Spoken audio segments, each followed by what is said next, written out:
10 years ago, my parents made me give up a full-ride scholarship to Northwestern State University so my sister Rachel could pursue her dreams instead.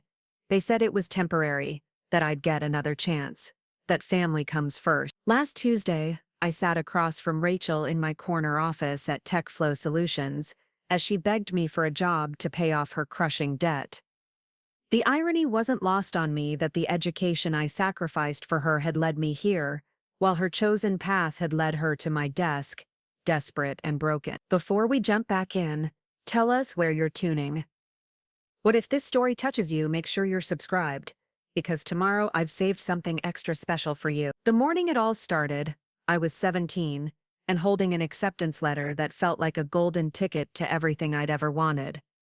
The Merit Excellence Scholarship covered full tuition, room and board, plus a yearly stipend for books and expenses at Northwestern State University. 4 years of freedom, 4 years to study business and marketing, without the constant weight of financial stress that had defined our household in Riverside, Ohio. I remember running down the narrow hallway of our 2-bedroom house on Elmwood Drive, my bare feet sliding on the worn linoleum as I clutched the letter.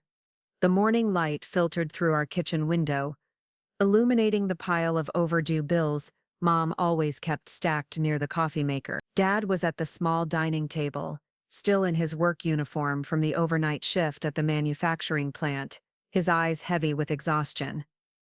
"I got it," I whispered, then louder, "I got the scholarship." Mom turned from the stove where she was scrambling eggs, her face lighting up for the first time in months. Dad's tired eyes widened as he reached for the letter, reading it twice before setting it down gently. "Amanda, honey, this is incredible," Mom said, her voice thick with something between pride and relief. "Full ride, plus expenses. You did it, baby girl." For those few perfect minutes, our cramped kitchen felt like a palace. I could already see myself walking across that campus, books under my arm, finally studying something I was passionate about instead of just surviving day to day. Rachel emerged from our shared bedroom an hour later, her auburn hair messy from sleep, wearing the oversized Northwestern State sweatshirt she'd bought at a thrift store years ago when she first started talking about college. She was 2 years older than me but had been taking community college classes part-time while working at the local coffee shop, trying to save money for a transfer to a 4-year school. "What's all the noise about?" she asked, yawning as she poured herself coffee from the pot Dad had made before his shift. Mom handed her my acceptance letter, without a word. I watched Rachel's face change as she read, her initial confusion morphing into something harder to read. She set the letter down carefully, like it might bite her. "Northwestern State," she said slowly. "That's the school I've been trying to get into." There was something in her voice I'd never heard before, a flatness that made my stomach clench. "That's my dream school, Amanda. I've been working toward this for 3 years. The kitchen fell silent, except for the distant hum of our aging refrigerator. Dad shifted uncomfortably in his chair while Mom busied herself at the stove, suddenly very interested in eggs that were already finished cooking. I felt the golden warmth of my achievement begin to cool, replaced by a creeping awareness that something was shifting in the room. "There are other good schools," I said quietly, though even as the words left my mouth, I knew how inadequate they sounded. "And this scholarship is specifically for incoming freshmen. I can't transfer it to you even if I wanted to." Rachel's laugh was sharp and bitter. "Of course you can't. Saint Amanda gets handed everything while I scrape and save and work doubles just to afford community college textbooks." She turned to our parents, her voice rising. "Do you see this? Do you see how unfair this is? I've been killing myself trying to get into Northwestern State, and she just waltzes in and gets a full ride without even trying. That's not fair," I protested, feeling heat rise in my cheek. "I worked just as hard as you did. My grades, my extracurriculars, my essay, my interview, everything contributed to this scholarship. I earned it." "You earned it," Rachel's voice cracked. "Amanda, you've had it easy your whole life. You never had to work in high school because Mom and Dad wanted you to focus on your studies. I've been working since I was 16 to help with household expenses. I couldn't participate in half the activities you did because I was too busy helping this family stay afloat." The words hit me like cold water, It was true that I hadn't worked during high school. True that our parents had encouraged me to join debate team and volunteer at the hospital instead of getting a part-time job, but I'd assumed that was because they wanted me to have opportunities Rachel hadn't had.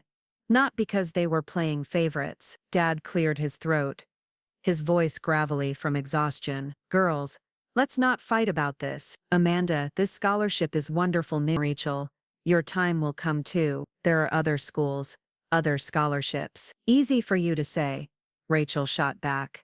None of you understand what it's like to watch your little sister get everything handed to her while you struggle for scraps. I've been accepted to Northwestern State, but I can't afford to go without financial aid. The aid I didn't get because my parents' income is just barely too high to qualify, even though we can barely make ends meet. Mom set down her spatula and turned to face us both. Her expression was pained, the kind of look she got when she had to choose between paying the electric bill and buying groceries. Rachel, honey, we know you've worked hard. We know this is difficult. But Amanda earned this scholarship fair and square. We can't ask her to give up her future. Can't we? Rachel's voice was quiet now, but there was something dangerous in it. Amanda, you're smart, you're driven, you could get scholarships anywhere. This might be my only shot at Northwestern State, my only shot at the art therapy program I've been dreaming about since I was 15. I felt the walls of our small kitchen closing in around me. The acceptance letter that had felt so light and promising an hour ago now seemed to weigh 1,000 pounds in my hands. Rachel, I understand you're disappointed, but this is my scholarship. I applied for it. I interviewed for it. I earned it. You can't ask me to give up my future for yours. Your future? Rachel's eyes flashed. Amanda, you're 17 years old. You have plenty of time to figure out your future. I'm almost 20. I've already spent 2 years taking random classes at community college because I couldn't afford to go anywhere else. If I don't transfer soon, I'm going to be stuck in Riverside forever. The manipulation in her words was subtle but unmistakable. She was painting herself as the victim of circumstance, while making me look selfish for wanting to keep what I'd earned. I could see it working on our parents, could see Dad's expression growing more conflicted, and Mom's resolve beginning to waver. Besides, Rachel continued, her voice softening into something that sounded almost reasonable, you could always reapply next year, take a gap year, work, save some money, and apply again when you're 18. Scholarships like this come around every year. My acceptance to Northwestern State might not. Gap years aren't guarantees, I said, my voice smaller than I wanted it to be. There's no promise I'd get another scholarship like this, and taking a year off might hurt my chances of getting into other programs. Dad rubbed his forehead with calloused hands. Amanda, what if you took a year to work and help the family while Rachel gets her degree? Then when she graduates, she can help support your education. We could make it work as a family. The suggestion hung in the air like smoke. I could see the appeal for my parents. Rachel would be happy. The immediate family conflict would be resolved, and they could convince themselves they were being fair by promising to help me later. But I also knew how these promises worked in our family. Later always became never when it came to money and opportunities. What about community college? I asked desperately. I could take my scholarship and Rachel could finish her degree locally, then transfer later when she has more savings. Mom shook her head slowly. Amanda, the art therapy program Rachel wants is only offered at a few schools. Northwestern State is one of them, and it's the closest to home. If she doesn't go now, she might not get another chance. I felt something breaking inside my chest, a slow crack that started small and began to spread. So my dreams don't matter as much as Rachel's dreams. That's not what we're saying, Dad said quickly, but his tone lacked conviction. We're saying that sometimes families have to make sacrifices for each other. Sometimes the person who has more opportunities needs to step back so the person with fewer opportunities can move forward. The logic was seductive and completely wrong at the same time. Yes, I might have other opportunities in the future, but this scholarship was mine now, earned through years of hard work and sacrifice. The idea that I should give it up because Rachel was older, or because she'd been working longer, ignored the fact that I'd been working too, just in different ways. Rachel moved closer to me, her expression softening into something that might have been sisterly affection if I hadn't seen the calculation behind it. Amanda, I know this is hard. I know you want to go to Northwestern State too, but think about what this would mean for our family. Think about how proud Mom and Dad would be to have one daughter graduate from a prestigious university. Think about how much I could help everyone once I have my degree. The emotional manipulation was masterful. She was appealing to my love for our family, my desire to make our parents proud, and my natural inclination to put others' needs before my own. She was also making promises about the future that we both knew were probably empty. The idea that her art therapy degree would somehow translate into enough income to help the family was optimistic at best. But I was 17, and 17-year-olds want desperately to believe that love and sacrifice will be rewarded, that good intentions will lead to good outcome. I wanted to believe that giving up my scholarship would make me the hero of our family story, the selfless daughter who put family first, and was eventually rewarded for her nobility. How would it even work? I heard myself asking, and immediately regretted the question because it made it sound like I was considering Rachel's proposal. Rachel's face lit up immediately. It's simple, you don't accept the scholarship. I use my acceptance to Northwestern State and take out loans for the parts the scholarship would have covered. You take a gap year, work, save money, and reapply next year with even better credentials. By the time you're ready for college, I'll be in my junior year, and maybe I can help with some of your expenses. Every part of this plan was flawed. I would be giving up a guaranteed full ride for the possibility of future aid. Rachel would be taking on massive debt that she likely wouldn't be able to repay quickly with an art therapy degree. Our parents would be relieved of immediate pressure, but would likely face even greater financial strain in the future when Rachel's loans came due, and I needed help with college expenses. But the pressure in that small kitchen was enormous. 3 people I loved were looking at me with hope and expectation, waiting for me to be the solution to problems I hadn't created. The weight of their need felt heavier than any scholarship acceptance letter. Mom came over and put her arm around my shoulder. Sweetheart, we're not trying to pressure you. This has to be your decision, but I want you to know that whatever you choose, your father and I will support you. If you decide to give Rachel this opportunity, we'll make sure you get your chance when the time is right. The promise was sincere but worthless. Our family had never had enough money to make good on promises like that. If I gave up my scholarship, I would be relying on the hope that our financial situation would improve dramatically in the next year, that Rachel would graduate and immediately find high-paying work, and that another scholarship opportunity would present itself. None of these things were like, but I was 17, and I loved my family, and the alternative to saying yes was watching Rachel's dreams crumble, while our parents looked at me like I was the selfish daughter who chose herself over everyone else. The social pressure was immense, and my understanding of the long-term consequences was limited by my age and inexperience. If I did this, I said slowly, each word feeling like I was signing away years of my life, it would really just be for 1 year, and you'd help me reapply and find other scholarships. Dad nodded eagerly. Absolutely, we'd make it our top priority. And Amanda, this is the kind of sacrifice that shows real character, the kind of thing that looks good on future applications and colleges love students who have real-world work experience and who understand the value of family. Even at 17, I knew Dad was reaching, trying to frame my sacrifice as somehow beneficial to my own future. But I also knew that backing out now would create a rift in our family that might never heal. Rachel would resent me forever, our parents would see me as selfish, and I would carry the guilt of ruining Rachel's life for years to come. Okay, I whispered, the word barely audible over the sound of my own heart breaking.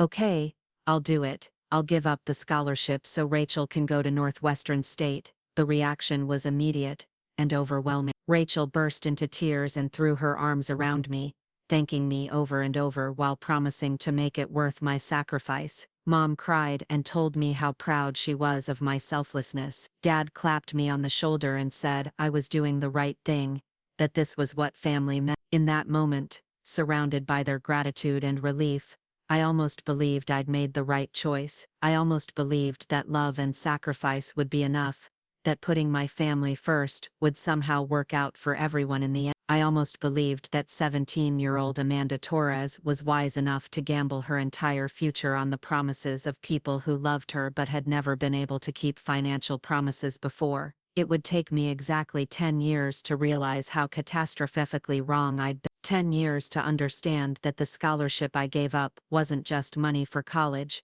it was my independence, my self-respect, and my ability to trust my own judgment. 10 years to learn that the people who love you the most can sometimes be the ones who damage you the deepest, not through malice, but through their own desperation and inability to see past their immediate need. But that morning in our kitchen on Elmwood Drive, I was just a 17-year-old girl who wanted to be a good daughter and a good sister. I had no idea that the greatest act of love I could have shown my family was refusing to enable their dysfunction and insisting on keeping what I'd earned. I had no idea that saying yes would teach them that my dreams were always negotiable while theirs were sacred. I had no idea that my sacrifice would become the template for every future family crisis, with Amanda always expected to be the one who gave up what she had so others could have what they wanted. Most of all, I had no idea that 10 years later I would be sitting in my corner office in downtown Denver, looking across my mahogany desk at Rachel as she begged me for a job because the dreams I'd sacrificed my future for had led her to bankruptcy and desperation, while the education I'd given up had somehow led me to success anyway. But that morning, all I knew was that my family needed me to say yes, and I loved them too much to say no. The first sign that my sacrifice wouldn't be temporary came 3 months after Rachel started at Northwestern State. I was working double shifts at Morrison's department store, splitting my time between the stockroom during the day and cashier duties in the evening. The work was mind-numbing, but I'd convinced myself it was character building, that the experience would make me appreciate college more when I finally got there. I'd saved nearly $2,000 by November, money I was setting aside for application fees and deposits for the following year. The plan was to apply to multiple schools, cast a wide net, and hopefully land another scholarship or at least enough financial aid to make college possible. Preparing and narrating this story took us a lot of time, so if you are enjoying it, subscribe to our channel. It means a lot to us. Now back to the story. Every dollar I earned felt like a step closer to reclaiming the future I'd given away. Rachel called on a Tuesday evening, her voice bright with excitement. "Amanda, you'll never guess what happened. The art therapy program is offering a study abroad opportunity in Italy next summer. It's only available to sophomores, so this is literally my only chance to go. It's going to look amazing on graduate school applications." I felt my stomach drop even though I wasn't sure why yet. "That sounds incredible, Rachel. I'm sure it'll be an amazing experience. There's just one small problem," she continued, and there it was. "The program costs $8,000, and financial aid doesn't cover study abroad. Mom and Dad are completely tapped out with my regular tuition costs, even with the loans." The silence stretched between us, while I processed what she was really asking. "Rachel, I've been saving for my college applications. I only have about $2,000. I know, and I hate to ask, but Amanda, this could change my entire career trajectory. The connections I'd make, the portfolio pieces I could create, the experience itself. And it's not like you need the money right now for applications. You could always wait another year to apply, work a little longer, save up again." Another year? The phrase hit me like a physical blow. I'd already given up 1 year of my life, already watched my high school classmates move away to start their real lives, while I folded sweaters and rang up customers at Morrison's. Now she was asking me to give up another year, and probably my entire savings, for her optional study abroad program. "Rachel, this wasn't part of the original plan. You said you just needed the scholarship for basic college expenses. Study abroad is a luxury, not a necessity." Her voice took on the wounded tone I was beginning to recognize. "Amanda, I can't believe you're being so selfish about this. Do you know how hard I'm working at school? Do you know the opportunities I'm missing because I don't have the same advantages as other students? This study abroad program could level the playing field for me." There it was again. the implication that anything good that happened to me was undeserved advantage, while anything good that might happen to her was hard-earned opportunity. The logic was twisted, but it was delivered with such conviction that it made me question my own perception. "What about a part-time job?" I suggested. "You could work on campus, save up some money toward the program cost." Rachel laughed, but there was no humor in it. "Amanda, I'm taking 18 credit hours and doing an unpaid internship at the campus counseling center. I don't have time for a job. Besides, $8,000 isn't something you can earn working 10 hours a week at the campus bookstore." She was right about the math, but what she wasn't acknowledging was that her intensive course load and unpaid internship were choices she'd made. She could have taken fewer credits, could have found a paid position instead of an unpaid internship, could have planned better for additional expenses. Instead, she'd structured her life assuming that other people would cover the costs of her ambition. "I'll think about it," I said finally, knowing even as I spoke that thinking about it was just delaying the inevitable. In our family, my needs were always negotiable while everyone else's needs were urgent and non-negotiable. 2 days later, Mom called me at work. "Amanda, honey, your father and I have been talking about Rachel's study abroad opportunity. We think it would be such a shame for her to miss out on something like this because of money." "Mom, I've been saving that money for over a year. It's my college fund." "I know, sweetie, and we're so proud of how hard you've been working. But think about it this way. Rachel's success in her program now could benefit the whole family later. If she does well in Italy, if she makes the right connections, she could graduate with job opportunities that wouldn't otherwise be available to her. The same promises, the same appeals to family loyalty, the same assumption that my future was infinitely flexible while Rachel's was carved in stone. I could feel myself being maneuvered into another sacrifice, but this time I had months of hindsight to see the pattern more clearly. "What about my college applications? What about the plan for me to start school next year?" Mom's pause was telling. "Well, honey, we've been thinking about that too. Maybe it would be better for you to wait one more year, really build up your savings, get some more work experience. You're still so young, Amanda. What's the rush?" The rush was that I was 19 years old and watching my life disappear one compromise at a time. The rush was that every month I stayed in Riverside working retail and delaying my education, made it harder to believe I would ever escape. The rush was that I could feel my dreams growing smaller and more distant with each sacrifice I made for other people's priorities. But I was 19 and still believed that love meant saying yes, that family meant putting yourself last, that being a good person meant always giving more than you receive. I handed over $1,800 of my college fund to help pay for Rachel's Italian adventure, keeping just enough to cover a few application fees for schools I couldn't afford to attend anyway. Rachel's excitement was infectious, at least for everyone but me. She spent weeks planning her itinerary, buying new art supplies and posting on social media about her upcoming adventure. Our parents beamed with pride whenever they talked about her opportunity, as if her success reflected their excellent parenting rather than my financial sacrifice. The second sign that my situation had become permanent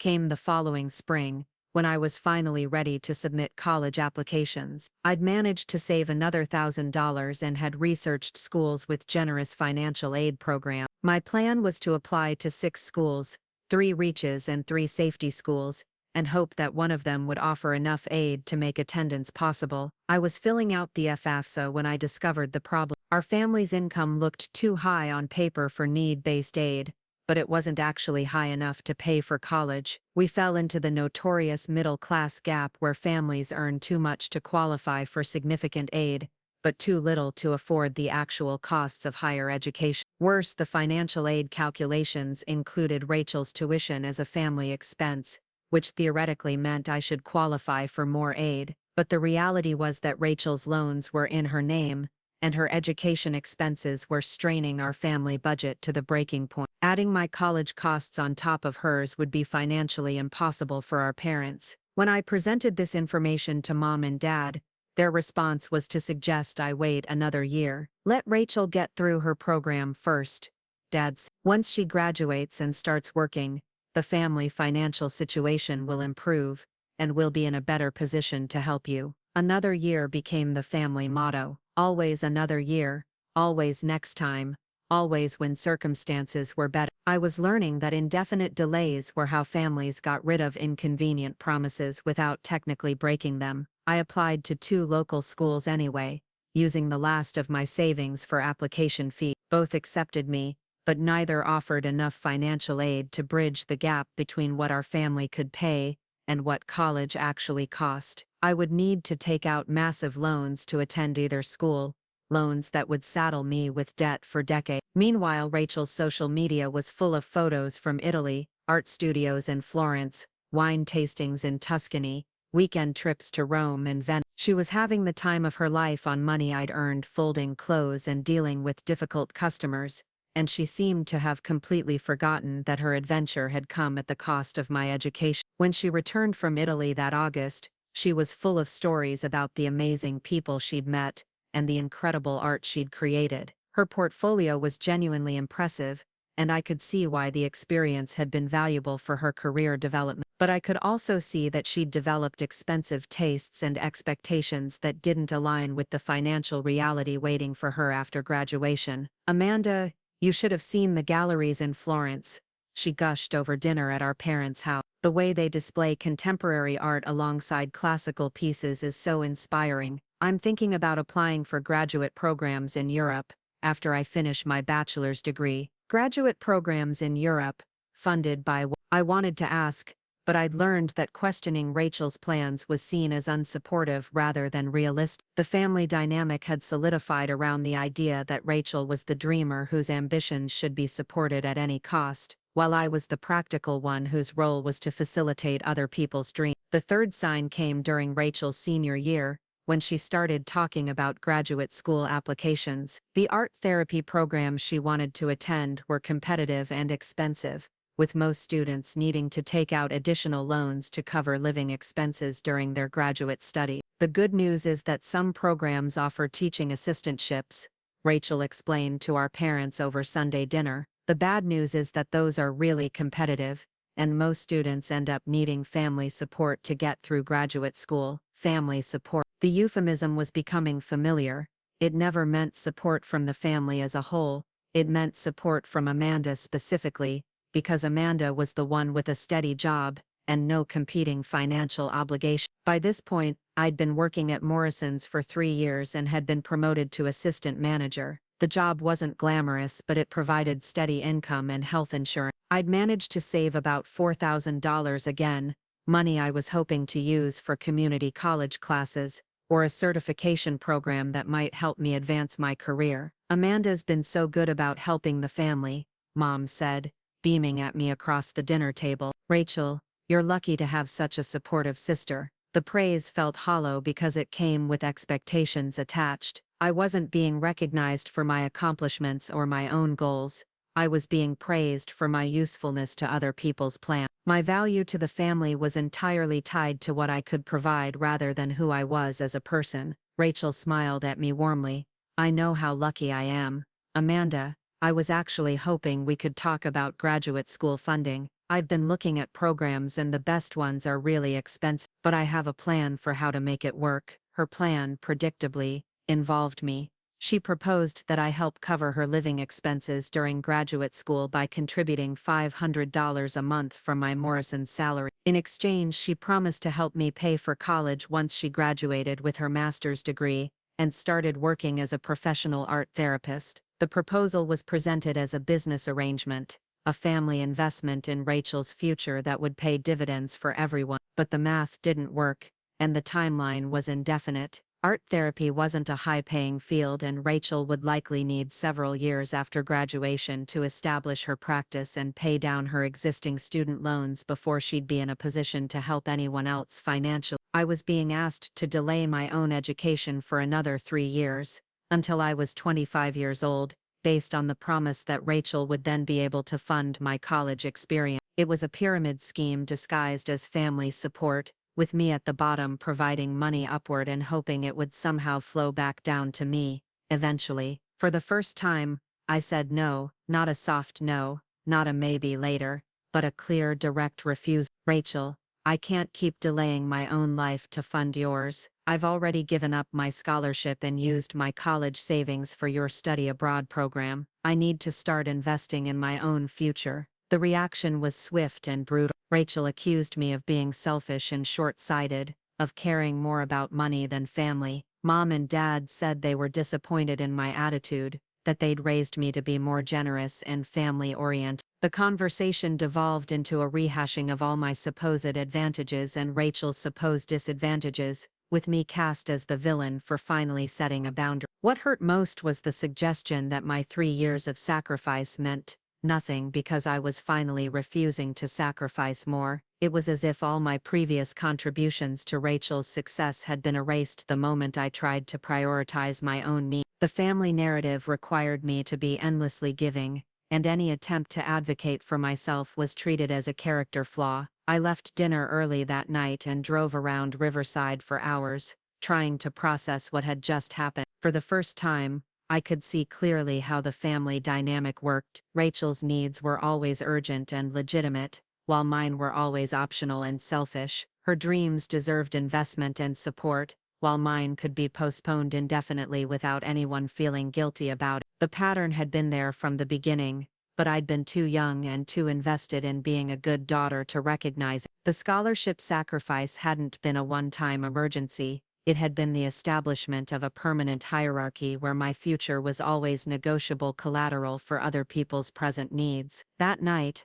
I made a decision that would change everything. I was going to leave Riverside, with or without family support. I was going to find a way to build the life I wanted, even if it meant disappointing the people I loved. I was going to stop waiting for permission to pursue my own dreams and start taking responsibility for making them happen. It would take me 2 more years to save enough money and make concrete plans, but that Sunday dinner was the moment I stopped believing that family loyalty required self-destruction. It was the moment I realized that the people who truly loved me would want me to succeed, not just serve as a resource for other people's success. I started researching online degree programs, looking for ways to get an education while working full-time. I opened a separate savings account that I didn't tell my family about, one dedicated entirely to my own goals. I began setting boundaries around family financial requests, politely but firmly declining to fund other people's optional expenses. The family wasn't happy with these changes, but I was learning that their happiness wasn't my responsibility. My responsibility was to build a life I could be proud of, to use my talents and work ethic for my own advancement, rather than as a perpetual subsidy for other people's ambition. Rachel did end up going to graduate school funded by loans and a part-time job at a local art studio. She struggled financially, but she managed to complete her degree without my monthly contribution. The experience taught her budgeting skills and financial responsibility that she might never have developed if I'd continued enabling her lifestyle. Meanwhile, I enrolled in an online business program through Denver State University, taking classes in the evenings after work. It wasn't the traditional college experience I'd originally wanted, but it was education, it was progress, and it was entirely mine. No one could take it away from me, or ask me to give it up for someone else's benefit. The work was challenging, balancing full-time employment with demanding coursework, but it was also deeply satisfying. Every assignment completed, every exam passed, every semester finished, felt like a victory not just over academic material but over the family narrative that had tried to convince me my dreams didn't matter. As I progressed through my degree program, I started to understand how much I'd lost during those 3 years of delay, not just time, but confidence, momentum, and the belief that I deserved to pursue my goals as aggressively as I'd helped other people pursue theirs. The opportunity cost of my sacrifice had been enormous, far greater than anyone had acknowledged when they were asking me to make it, but I was also discovering strengths I might never have developed if my path had been easier. The retail experience had taught me customer service and management skills, the financial struggles had taught me budgeting and resourcefulness, the family conflicts had taught me negotiation and boundary setting. I was becoming a more capable person than I might have been if I'd gone straight from high school to college, as originally planned. By the time I graduated with my online degree, I was 24 years old and ready to leave Riverside behind. I'd been accepted to a management training program at TechFlow Solutions in Denver, a marketing firm that valued practical experience as much as formal education. The opportunity represented everything I'd been working toward: career advancement, financial independence, and the chance to build a life based on my own choices, rather than other people's expectations. The decision to move to Denver was met with mixed reactions from my family. Mom and Dad were proud of my accomplishment, but worried about me leaving home. Rachel, who had graduated with her master's degree and was struggling to establish her art therapy practice, seemed resentful that I was moving on while she was still figuring out her career path. "It's easy for you to just leave," she said during our last family dinner before my move. "You don't have student loan payments and career obligations tying you down." The irony was breathtaking. I didn't have student loan payments because I'd given up my scholarship and worked for years to pay for school out of pocket. I didn't have the same career obligations because I'd chosen a practical field with good advancement opportunities, rather than following a passion that required extensive graduate education and had limited earning potential. But pointing out these facts would have been seen as attacking Rachel rather than defending myself, so I said nothing. I'd learned that the family preferred to maintain their narrative, where Rachel was the victim of circumstances, and I was the beneficiary of good luck, even when the evidence contradicted that story. Moving to Denver felt like emerging from a fog I hadn't realized was surrounding me. For the first time in my adult life, I was living entirely for myself, making decisions based on my own priorities, rather than other people's needs. The freedom was intoxicating and slightly terrifying, like learning to walk after years of crawling. The management training program at TechFlow was intensive and demanding, but it was exactly what I needed to launch my career. I worked long hours and studied constantly, but every effort was an investment in my own future rather than a subsidy for someone else's dream. The difference in motivation was remarkable. I was capable of much more than I'd ever realized when I was working primarily for other people's benefit. Within 2 years, I'd been promoted to project manager and was leading marketing campaigns for major clients. Within 4 years, I was senior project manager with a team of my own. Within 6 years, I was director of client services, responsible for the company's most important account. Each promotion brought increased salary and responsibility, but more importantly, it brought validation that I was capable of significant professional achievement when I was allowed to focus on my own goals. I wasn't just surviving, I was thriving, and it was happening because I'd finally learned to prioritize my own development over other people's immediate needs. I stayed in touch with my family, but our relationship had shifted fundamentally. I was no longer the daughter who could be counted on to sacrifice for other people's priorities. I was supportive and loving, but I was also clear about my boundaries and my own aspirations. They didn't always like this version of me, but they had to respect it. Rachel's career, meanwhile, was developing more slowly than she'd hoped.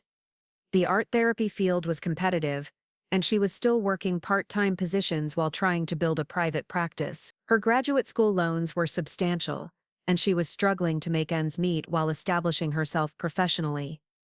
I felt sympathy for her situation, but I no longer felt responsible for solving her problems. She'd made choices about her education and career path, just as I'd made choices about mine. The difference was that I was finally being allowed to live with the consequences of my decisions, both positive and negative, while she was still looking for other people to cushion the negative consequences of hers. The family dynamics that had seemed so normal when I was younger now looked clearly dysfunctional from a distance. The pattern of expecting one family member to constantly sacrifice for the others wasn't healthy for anyone involved. It had prevented Rachel from developing full independence and self-reliance, while teaching me that my needs were less important than other people's wants. But distance and success had given me perspective, and perspective had given me peace. I understood now that loving my family didn't require enabling their dysfunction.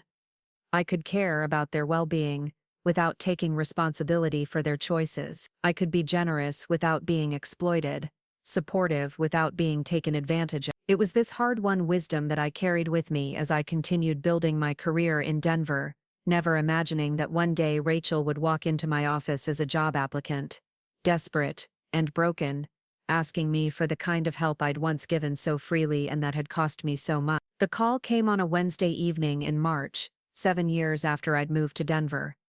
I was in my apartment reviewing quarterly reports when my phone buzzed with Mom's number. These days, our conversations were pleasant but infrequent, usually limited to major holidays and family updates. Hearing from her on a random weeknight immediately put me on alert. "Amanda, honey, I hope I'm not calling too late." Her voice had that careful tone she used when she needed something but wasn't sure how to ask for it. "It's fine, Mom. What's going on?" "Well, it's about Rachel. She's been having some financial difficulties lately, and your father and I are getting worried about her." Financial difficulties. The phrase was familiar, though it had been years since Rachel's money problems had been presented as my responsibility to solve. I'd assumed that her art therapy practice had stabilized, that she'd found her footing professionally after the initial struggles of starting her career. "What kind of difficulties?" I asked, though part of me wasn't sure I wanted to know. Mom sighed heavily. "She's been having trouble keeping clients. The private practice isn't working out the way she hoped, and she's been jumping between different part-time positions. Last month she couldn't make her rent payment, and your father and I had to help her out." I felt a familiar sinking sensation in my stomach. "How much are we talking about?" "Just her rent for now, about $1,200. "But Amanda, it's not really about the money, it's about the pattern. Rachel seems to be struggling with more than just finance. She's been talking about feeling like a failure, like she made the wrong choices about her career." The irony was staggering. Rachel was experiencing the exact kind of financial insecurity and career uncertainty that I'd lived with for years while supporting her dream. The difference was that, when I'd been struggling, it had been seen as temporary and character building. Now that Rachel was struggling, it was a crisis that required family intervention. "What exactly are you asking me to do?" I said, though I suspected I already knew. "We were hoping you might be able to help her get back on her feet. Maybe let her stay with you in Denver for a few months while she figures things out. You've done so well for yourself out there, and you understand the business world in a way that Rachel doesn't. Let her stay with me." The request seemed simple on the surface, but I knew it would be anything but simple in practice. Rachel had never lived independently without some form of family financial support. The idea of her moving into my carefully constructed life in Denver, bringing her financial chaos and emotional instability with her, made my chest tighten with anxiety.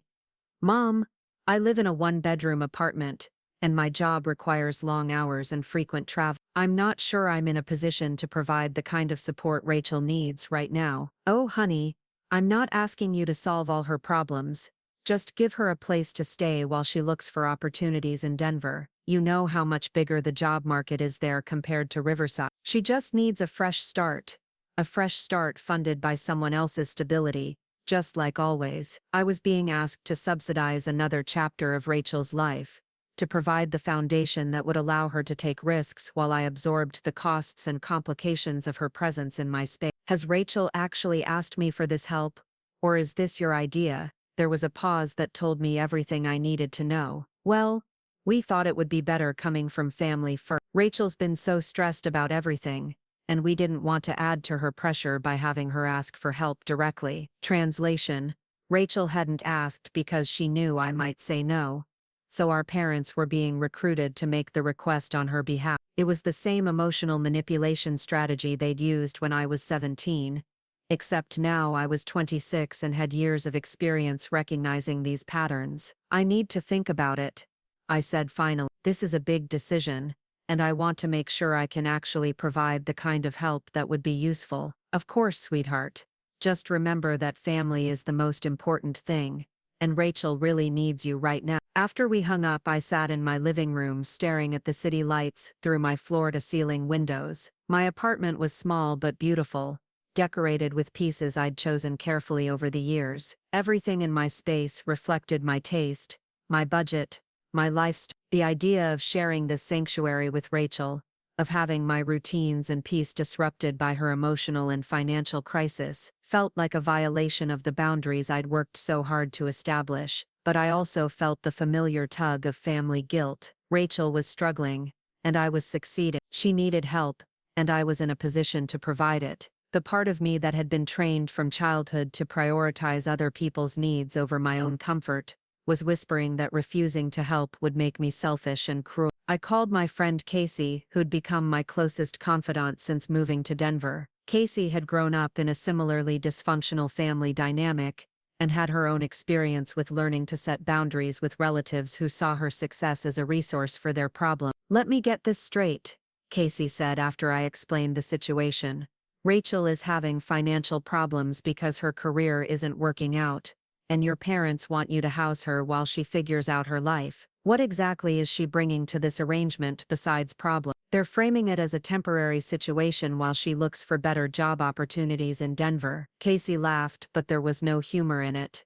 "Amanda, you know as well as I do that temporary arrangements with family members who can't manage their finances tend to become permanent. What happens when Rachel can't find a job that pays enough to cover Denver rent? What happens when she decides she likes living with you and doesn't want to leave?" The questions were uncomfortable because they reflected my own concern. Rachel had never demonstrated the kind of self-sufficiency that would make me confident she could transition to independence quickly. Her pattern was to rely on family support until that support became insufficient, then create a crisis that required even more family support. "Maybe this time is different," I said, though I didn't believe it myself. "Maybe she's learned from her mistakes and is ready to take responsibility for her life." "Has she actually demonstrated that growth in any concrete way?" Casey asked. "Has she acknowledged her role in her current problems, or is she still positioning herself as a victim of circumstances?" I thought about my recent conversations with Rachel,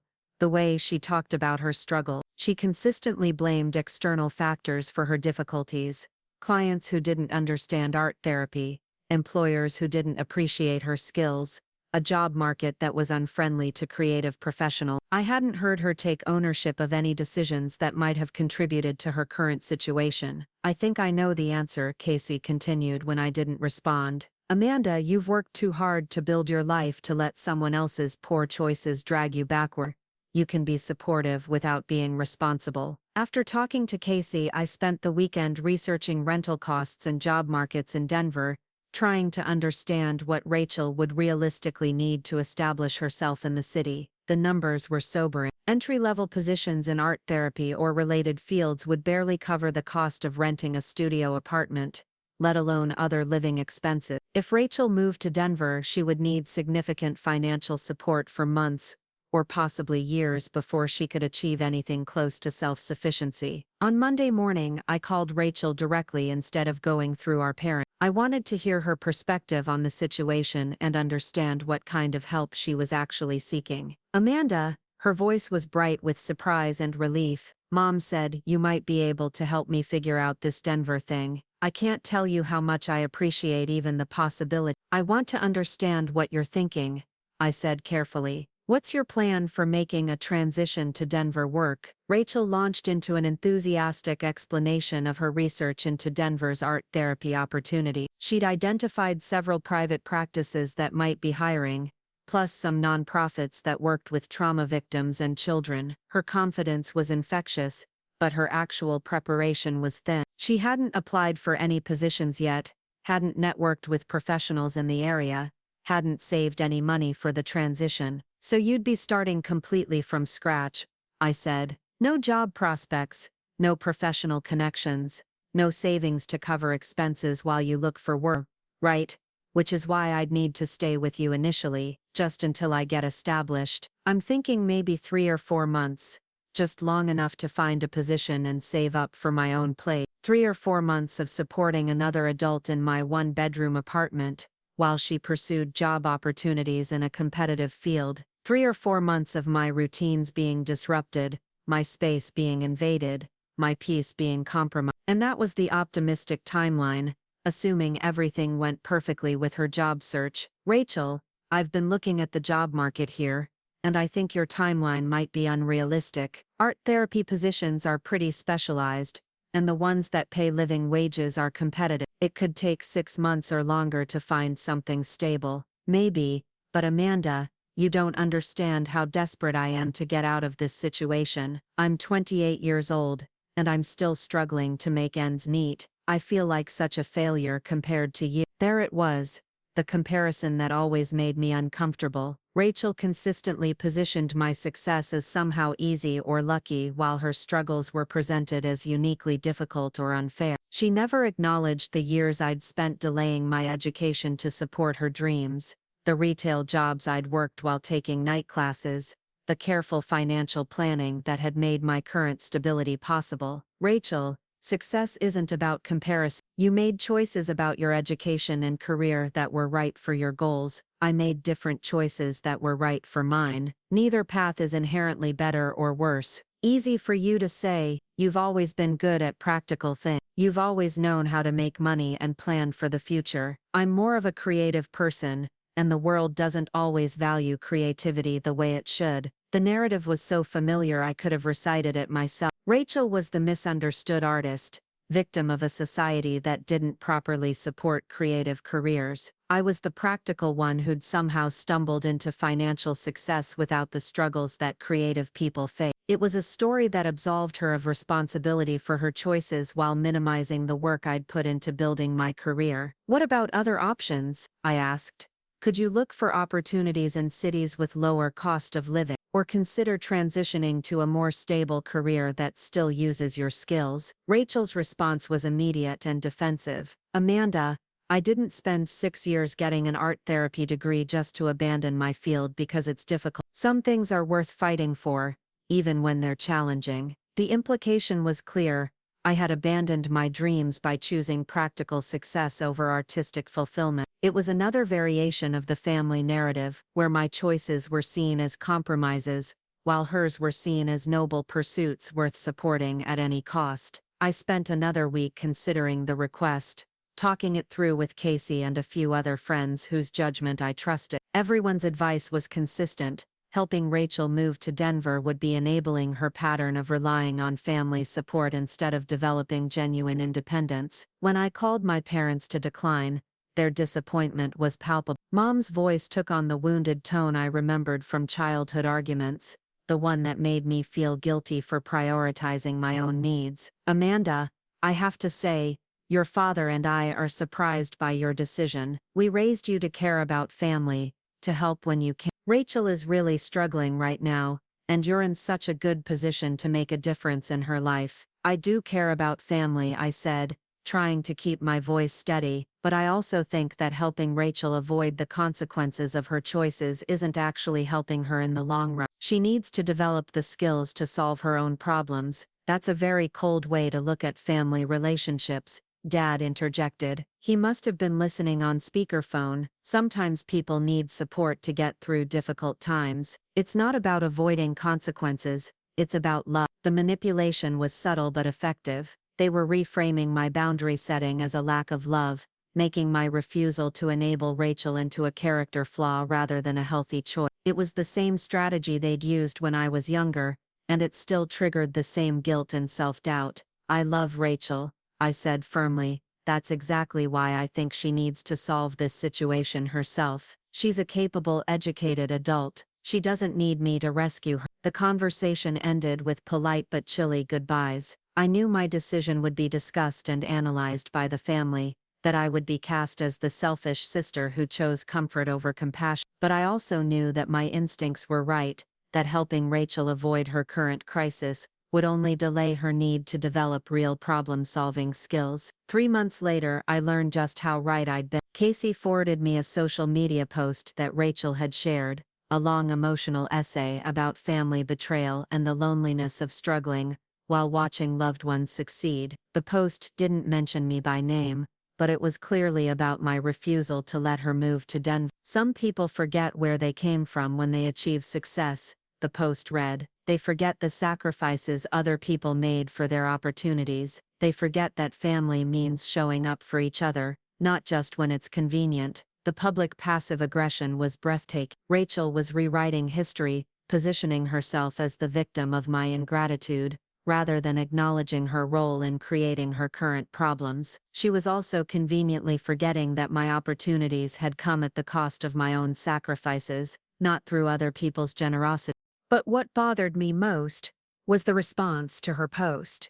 Dozens of friends and family members had commented with sympathy and support, expressing outrage at unnamed family members who had abandoned Rachel in her time of need. The narrative she was promoting was spreading, becoming the accepted version of events among people who didn't know the full history. I screenshot the post and sent it to Casey with a message. "Apparently I'm the villain now." Casey's response was immediate. "You're not the villain. You're just the only one who stopped playing their game. That makes you threatening to their whole system." Her words provided clarity I needed. The family dynamic required everyone to participate in the fiction that Rachel's problems were always someone else's responsibility to solve.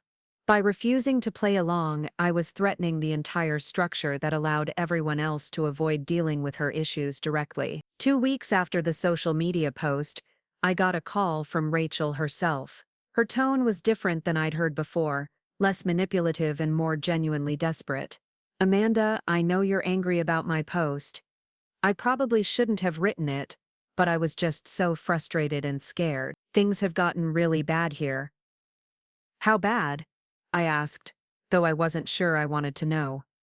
"I lost my part-time position at the counseling center. The funding got cut, and they had to let go of all the contract employees. I'm 3 months behind on rent, and my landlord is starting eviction proceedings. Mom and Dad are tapped out from helping me before, and I don't know what else to do." Rachel was facing homelessness, and for the first time in our relationship, she was admitting that her situation was genuinely dire rather than just inconvenient. Part of me felt sympathy for her predicament, but a larger part of me recognized that this crisis was the inevitable result of years of poor financial planning and over-reliance on family support. "What are your options?" I asked. "I could move back in with Mom and Dad temporarily, but Amanda, I'm 28 years old. Moving back home feels like admitting that my entire adult life has been a failure. I've been thinking about what you said about other career options, and maybe you were right. Maybe I need to consider something more stable." For the first time in our adult relationship, Rachel was acknowledging that her career path might not be sustainable.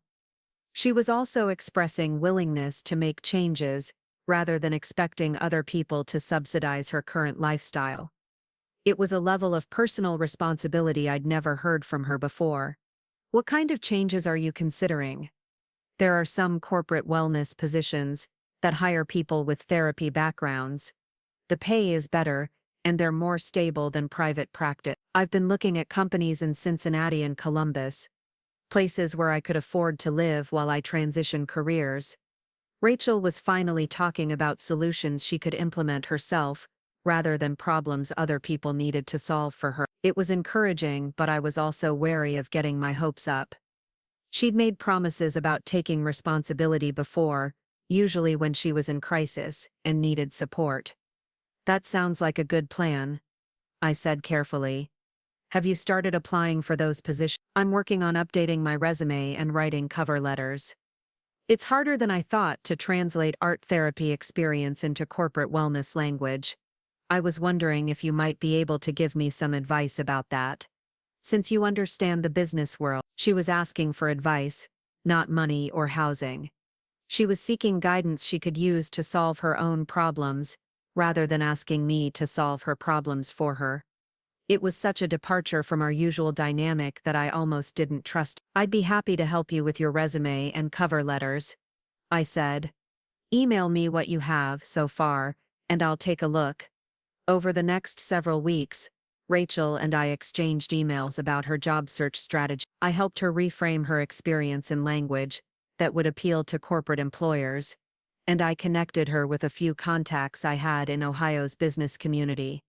For the first time in years, our relationship felt collaborative rather than extractive. Rachel did end up moving back in with our parents temporarily, but she approached it as a strategic retreat rather than a permanent solution. She took a part-time retail job to cover basic expenses while pursuing corporate wellness positions, and she was methodical about her job search in a way I'd never seen from her before. 6 months later, she landed a position as a wellness coordinator for a mid-sized company in Columbus. The salary was significantly higher than anything she'd earned in art therapy, and the benefits were comprehensive. She was able to move into her own apartment and start rebuilding her financial stability. The transformation was remarkable, but it also highlighted how much of her previous struggles had been self-imposed. Rachel was perfectly capable of professional success when she focused on practical goals, rather than pursuing an unsustainable career path. She'd always had the intelligence and work ethic needed to support herself. She'd just been using those qualities in ways that didn't align with economic reality. Our relationship improved dramatically once she achieved genuine independence. Without the constant financial stress and family intervention, Rachel became more confident and less defensive. She stopped positioning herself as a victim of circumstances and started taking credit for her professional achievement. But the experience also revealed how dysfunctional our family's approach to problem-solving had been. For years, everyone had participated in the fiction that Rachel's career struggles were unavoidable, rather than the predictable result of unrealistic expectations and poor planning. By constantly rescuing her from consequences, the family had prevented her from developing the problem-solving skills she needed to create sustainable success. I was proud of Rachel's growth, but I was also aware that it had only happened after I'd refused to continue enabling her dysfunction. My decision to maintain boundaries had forced her to confront reality in a way that family support never could. It was a lesson I would carry with me as I continued building my own career and navigating family relationships. What I didn't expect was that Rachel's newfound stability would be temporary, or that her brief period of success would make her eventual fall even more devastating. I didn't anticipate that 3 years later, she would make financial decisions so catastrophic that they would destroy everything she'd built and leave her more desperate than she'd ever been before. I had no way of knowing that her moment of triumph would become the setup for an even deeper crisis, one that would eventually bring her to my office in Denver as a job applicant, broken and humbled in ways I could never have imagined. The email arrived on a Tuesday morning while I was reviewing candidate profiles for a new marketing coordinator position at TechFlow Solutions. My assistant Nicole had scheduled interviews for the week, and I was familiarizing myself with the applicants' backgrounds when one name made me pause mid-sip of my coffee: Rachel Torres, same last name as mine, though that could have been coincidence. But as I opened her resume, there was no mistaking it. My sister, who I hadn't spoken to in over a year, had applied for a junior-level position at my company. The resume was professionally formatted but told a story I recognized all too well. After her successful stint as a wellness coordinator in Columbus, Rachel had apparently decided to start her own consulting business. The employment gap was significant, nearly 2 years, with only vague descriptions of independent wellness consulting and entrepreneurial ventures to explain the missing time. I stared at the document for several minutes, processing the implication. Rachel had no idea I worked at TechFlow Solutions. She'd applied through our standard online portal, probably responding to a job posting without researching the company leadership. The irony was staggering. She was seeking employment at the firm where I'd spent the last decade building my career, unknowingly putting herself in a position where I would have direct control over her professional fate. My first instinct was to recuse myself from the hiring process, to have someone else handle her application to avoid any appearance of conflict of interest. But as I read through her cover letter, filled with the same optimistic language and vague promises I'd heard from her for years, I realized this might be an opportunity for both of us to finally confront our family dynamic directly. The cover letter was classic. Rachel, long on enthusiasm and short on specific achievements. She wrote about her passion for holistic wellness approaches in corporate environments, and her unique perspective on integrating creative solutions with business objectives. But there were no concrete examples of successful projects, no measurable outcomes, no evidence that her independent consulting had generated actual results for clients. I called Nicole into my office. "I need you to do some additional research on one of our candidates, Rachel Torres, the one applying for the marketing coordinator position. I want to know everything about her work history, her references, and especially what happened during this 2-year gap in employment." Nicole nodded efficiently. "Should I prioritize her application for any particular reason? Let's just say I have a personal interest in understanding her background thoroughly before we proceed with any interviews." What Nicole discovered over the next few days painted a picture that was both predictable and heartbreaking. Rachel had left her stable position in Columbus to start a wellness consulting business with a business partner she'd met at a professional conference. They'd launched an ambitious venture focused on corporate mindfulness programs, targeting mid-sized companies that wanted to improve employee mental health. The business had started promisingly with several initial contracts and positive client feedback. But Rachel and her partner had made fundamental mistakes in their business planning. They'd expanded too quickly, hired employees they couldn't afford, and taken on overhead costs that exceeded their revenue projection. According to Nicole's research, which included some discreet inquiries through our professional networks, Rachel's business had collapsed spectacularly after about 18 months. There had been legal disputes with clients over undelivered services,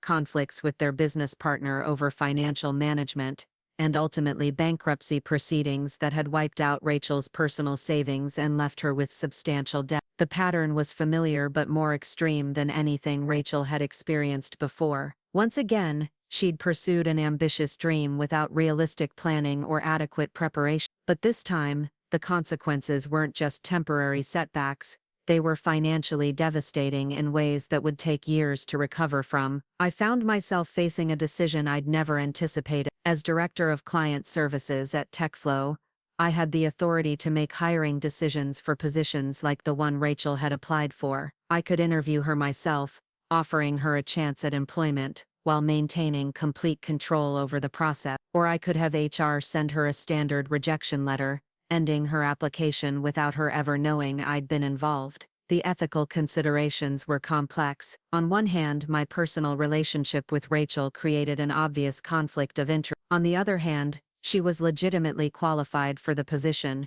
and her personal circumstances, however self-inflicted, didn't necessarily disqualify her professionally. But there was also a deeper question about justice and accountability. For years, Rachel had benefited from my sacrifices while treating my success as somehow unearned or inevitable. She'd positioned herself as the victim of unfair circumstances, while I'd quietly built a career through careful planning and hard work. Now, for the first time, our positions were reversed in a way that put her entirely at my mercy. I made the decision to interview her personally, not because I wanted to humiliate her or exercise power over her, but because I wanted to understand who she'd become after her business failure. I wanted to see if she'd learned anything from the experience, if she was finally ready to take genuine responsibility for her choices and their consequences. The interview was scheduled for Thursday afternoon. I didn't tell Rachel in advance that I worked at TechFlow. I wanted to see her authentic reaction when she walked into my office and realized the situation she'd put herself in. Thursday morning, I spent extra time preparing for what I knew would be an emotionally charged encounter. I reviewed Rachel's application materials again, identified specific questions about her employment gap and business failure, and mentally rehearsed how to maintain professional boundaries while addressing our personal history. Nicole escorted Rachel to my office at exactly 2 o'clock. I heard their voices in the hallway before they reached my door. Rachel's nervous chatter about being excited for the opportunity and Nicole's polite responses. Then the door opened, and Rachel stepped into my office with a bright professional smile that immediately died on her face when she saw me sitting behind the mahogany desk. "Amanda?" Her voice was barely a whisper, colored with shock and something that might have been horror. "You work here?" "I do more than work here," I said calmly, gesturing for her to sit in the chair across from my desk. "I'm the Director of Client Services and I'm the hiring manager for the position you applied for. Please, sit down." Rachel remained standing for a moment, her face cycling through a range of emotions: confusion, embarrassment, and what looked like genuine panic. Finally, she sank into the chair, her professional composure completely shattered. "I had no idea," she said, her voice still shaky. "When I applied online, I never looked at the company leadership. I just saw the job posting and thought it looked like a good fit for my background." "It's an interesting coincidence," I agreed, opening her file on my desk. "Though I suppose it shouldn't be surprising that you'd be attracted to a position at a successful marketing firm. TechFlow has an excellent reputation in the industry." The formality of my tone seemed to steady Rachel slightly. She straightened in her chair and attempted to recover her professional demeanor, though I could see the effort it required.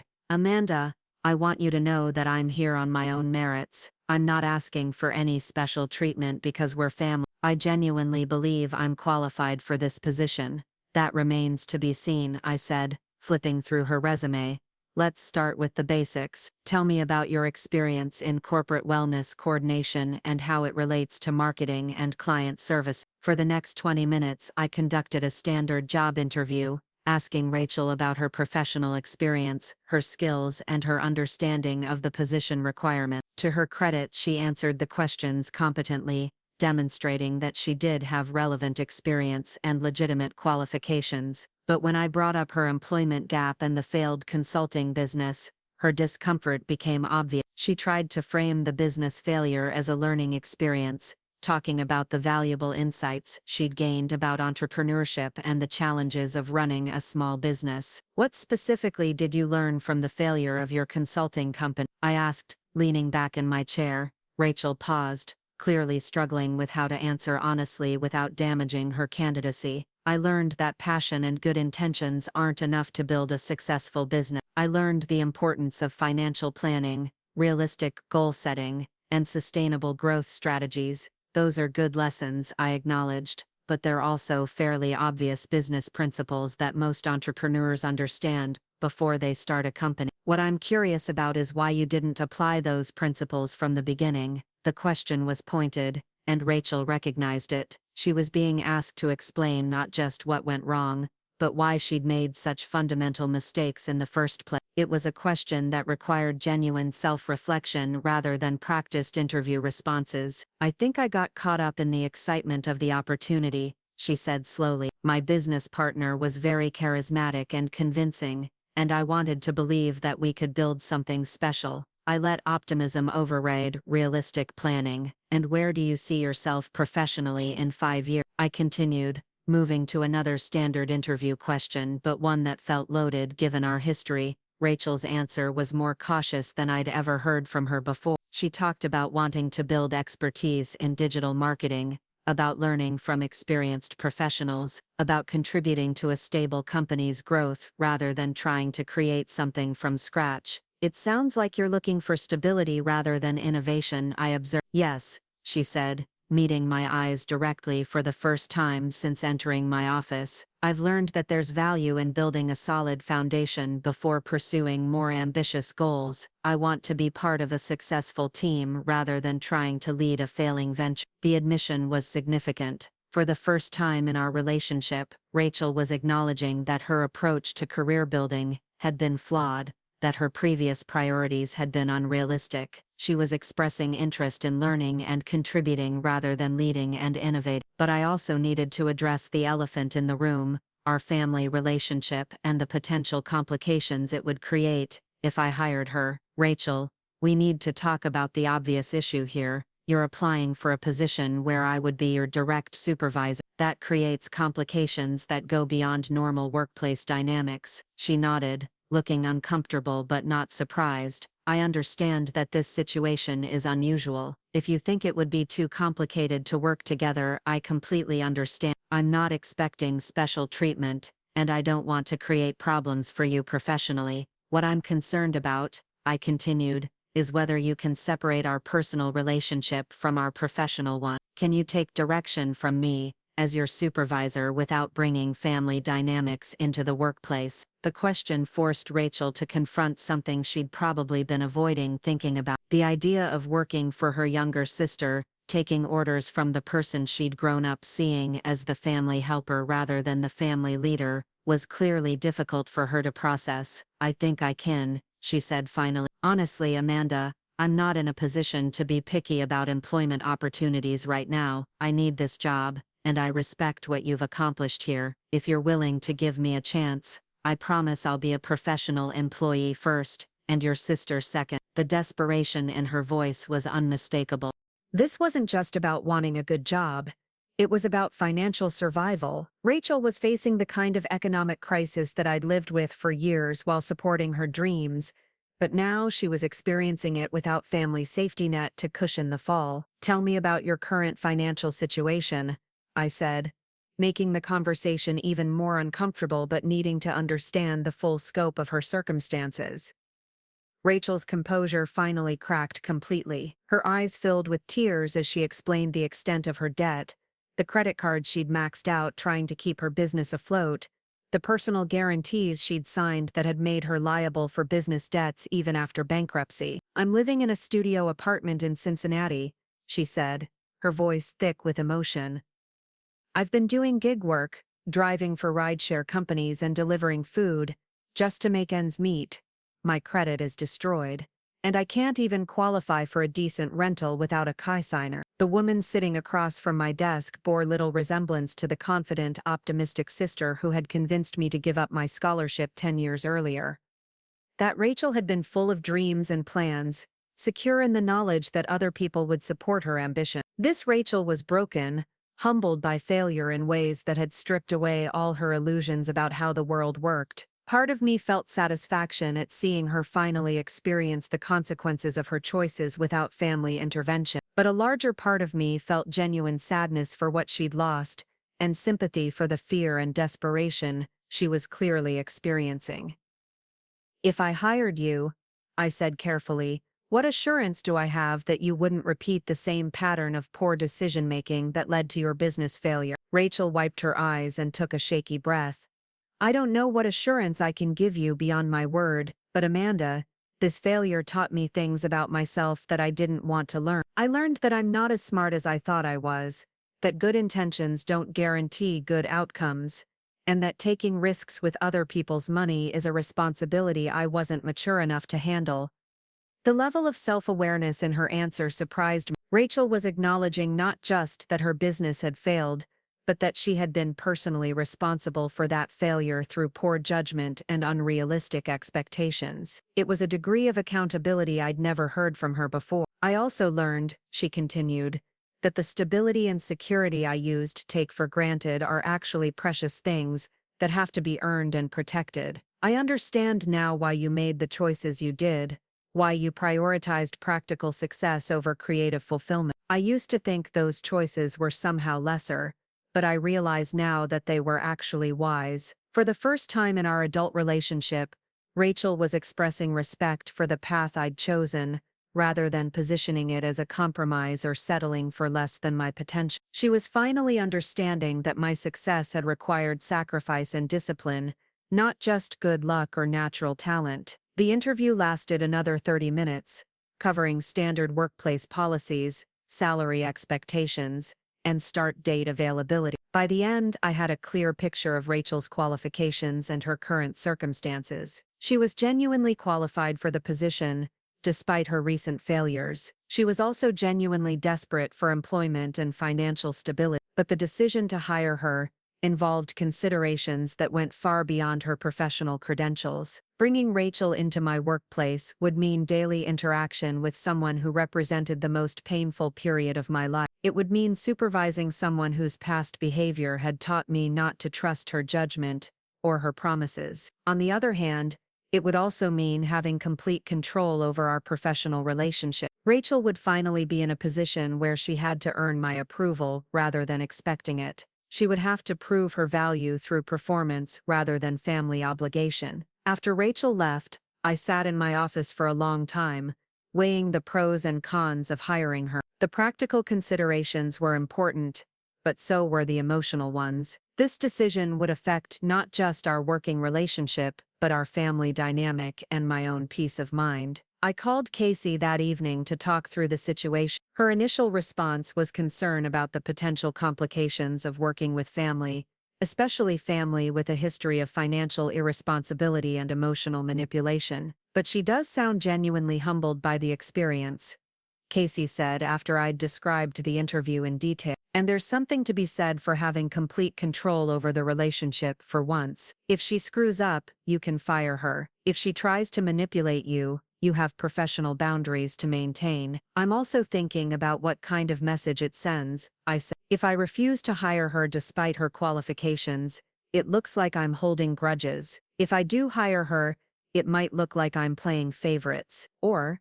Casey suggested, "it might look like you're professional enough to separate personal feelings from business decisions." "Amanda, you've earned the right to make this choice based on what's best for you and your company," not based on what your family expects or what looks good to other people. The conversation helped me clarify my thinking. This decision wasn't about punishment or reward. It was about whether hiring Rachel would benefit TechFlow Solutions and whether I could manage the professional relationship effectively. Friday morning, I made my decision. I called Rachel and offered her the position, with clear expectations about performance standards and professional conduct. Her relief was audible through the phone, and her gratitude was genuine in a way I'd never heard from her before. "Amanda, I know this wasn't an easy decision for you to make. I want you to know that I understand how fortunate I am to get this opportunity, and I'm committed to proving that your faith in me is justified." "This isn't about faith," I said firmly.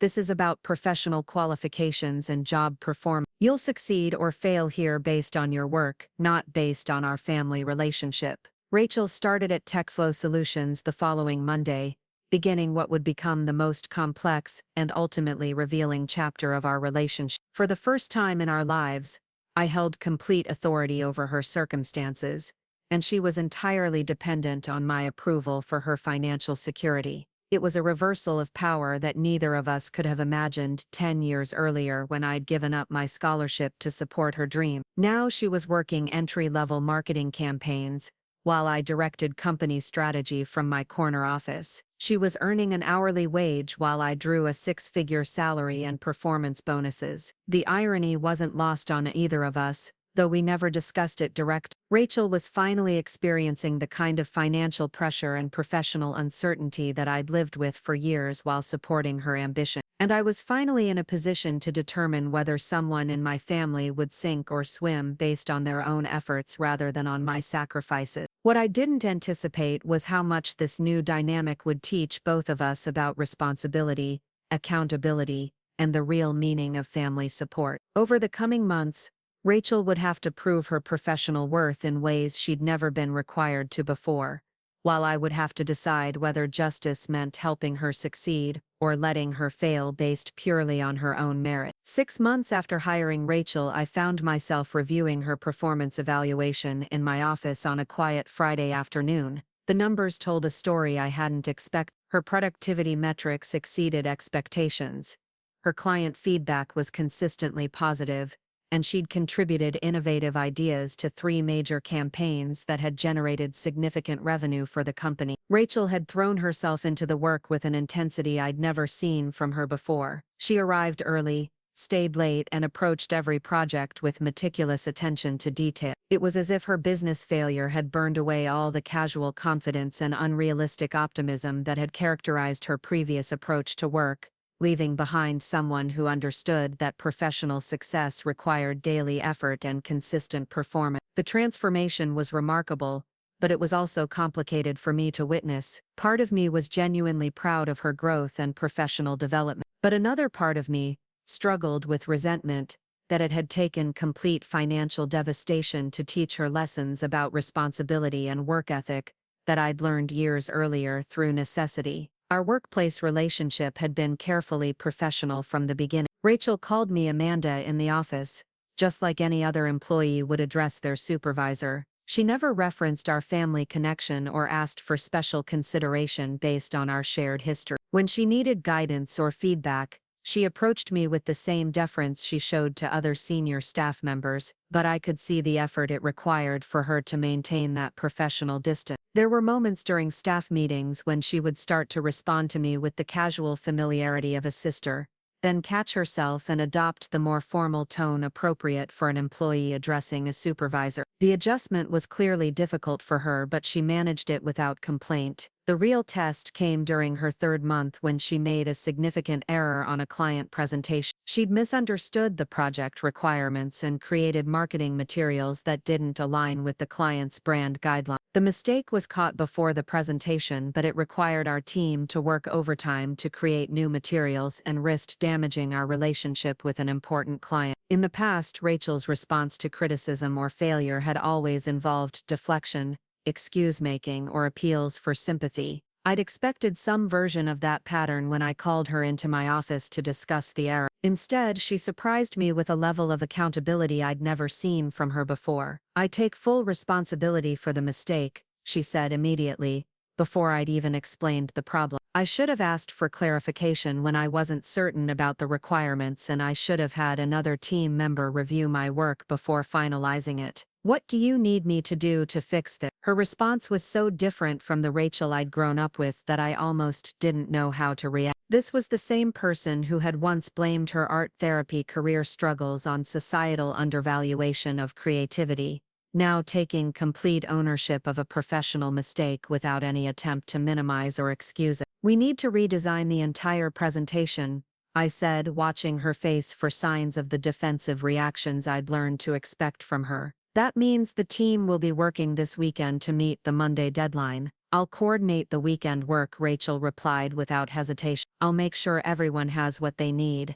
And I'll cover any additional costs like meals or transportation. This is my mistake, so it's my responsibility to minimize the impact on everyone else. She did exactly what she promised. That weekend, Rachel worked 18-hour days to coordinate the redesign project, ordering food for the team, arranging childcare for staff members who needed to work unexpected hours, and personally handling all the logistical details that made the weekend push possible. The final presentation was excellent, the client was satisfied, and the project was completed on time. More importantly, Rachel's handling of the crisis earned her respect from the rest of the team. They'd watched her take responsibility for a mistake that could have been career-ending, then work tirelessly to fix it without complaint or self-pity. It was a demonstration of professional maturity that established her credibility in ways that months of good performance might not have accomplished. After that incident, I began to see Rachel differently, not as the irresponsible sister who had benefited from my sacrifices,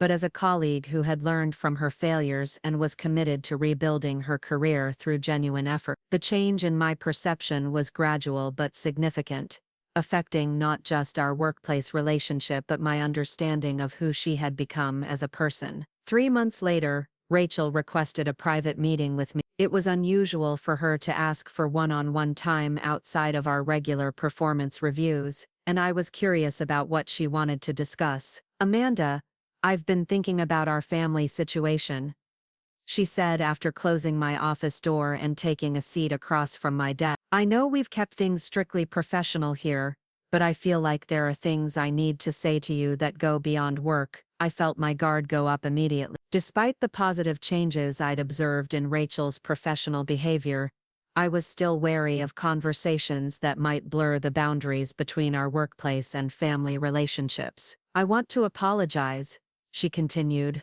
for the way I handled the scholarship situation 10 years ago. I was young and selfish, and I convinced myself that my needs were more important than yours. I manipulated you and our parents into supporting a decision that was fundamentally unfair. The directness of her admission caught me off guard. This wasn't the careful, qualified apology I might have expected, where she acknowledged mistakes while also defending her motivations. This was a clear acknowledgement of responsibility and wrongdoing. I've spent the last few months thinking about the choices I made and the impact they had on your life, Rachel went on.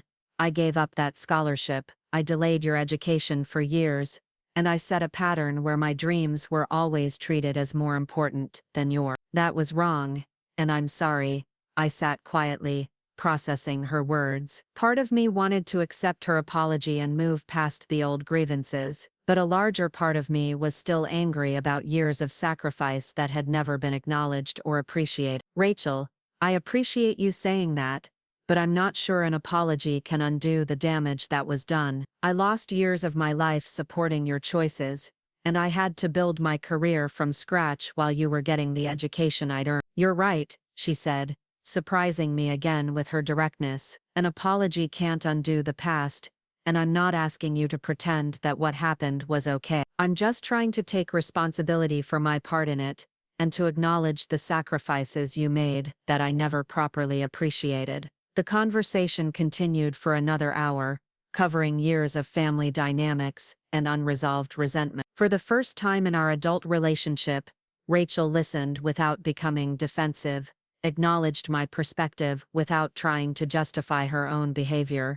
and accepted responsibility for choices that had harmed me without asking for forgiveness or understanding in return. It wasn't a magical reconciliation that erased years of hurt and resentment, but it was a foundation for a different kind of relationship. Rachel was finally mature enough to see our family dynamic clearly, and I was finally in a position where I didn't need her approval or support to feel secure about my own choices. A year after hiring Rachel, I received an unexpected visitor in my office. James Hartford, TechFlow's CEO, wanted to discuss Rachel's performance and her potential for advancement within the company. "Amanda, I'll be direct," he said, settling into the chair across from my desk. "Rachel Torres has been one of our most impressive hires in recent years. Her work quality is exceptional, her client relationships are strong, and she's shown real leadership potential on cross-functional projects." I nodded, unsurprised by his assessment. Rachel's professional growth had been obvious to everyone who worked with her,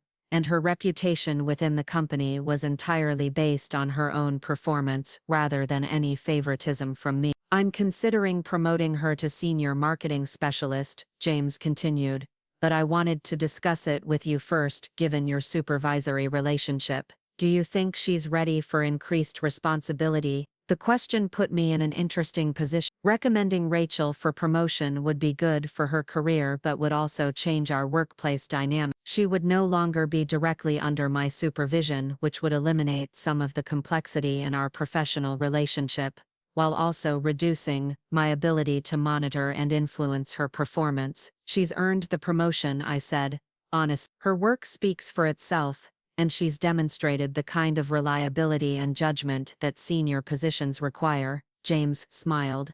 "I was hoping you'd say that. I also wanted to let you know that several clients have specifically requested to work with her on future projects. That kind of client preference is unusual for someone at her current level." After James left, I sat in my office thinking about the strange journey that had brought Rachel and me to this point. 10 years earlier, she had been the family success story while I worked retail and delayed my education. Now she was rebuilding her career under my supervision, earning recognition through her own efforts while I held a senior leadership position at a successful company. The reversal was complete, but it was also temporary.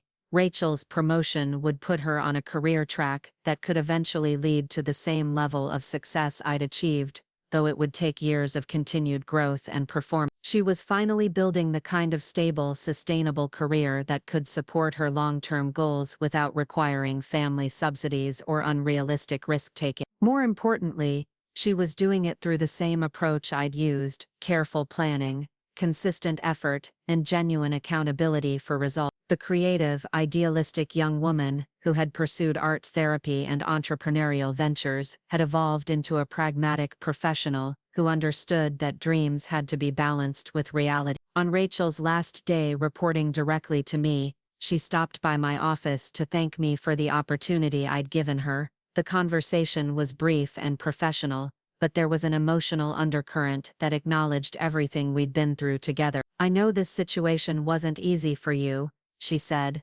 "Hiring me, despite our history, took courage, and supervising me, fairly despite your reasons to resent me, took integrity. I hope I've proven that your decision was justified." "You've proven more than that," I replied. "You've proven that people can change when they're forced to face the real consequences of their choices." 6 months later, Rachel sent me a text message that I'll never forget. She'd been offered a position as marketing director at a smaller firm in Cleveland, a role that would give her more responsibility and significantly higher compensation than her current position at TechFlow. "I wanted to let you know before I give James my notice," her message read. "This opportunity wouldn't exist without the foundation you helped me build here. Thank you for giving me a chance when I didn't deserve one." I realized as I read her message that somewhere along the way, my feelings about Rachel had shifted from resentment to something closer to respect. Not because she'd apologized for the past, but because she'd demonstrated genuine growth and change through her actions. She'd taken responsibility for her failures, learned from her mistakes, and rebuilt her career through effort rather than entitlement. The scholarship I'd given up 10 years earlier had led her to a career path that ultimately failed,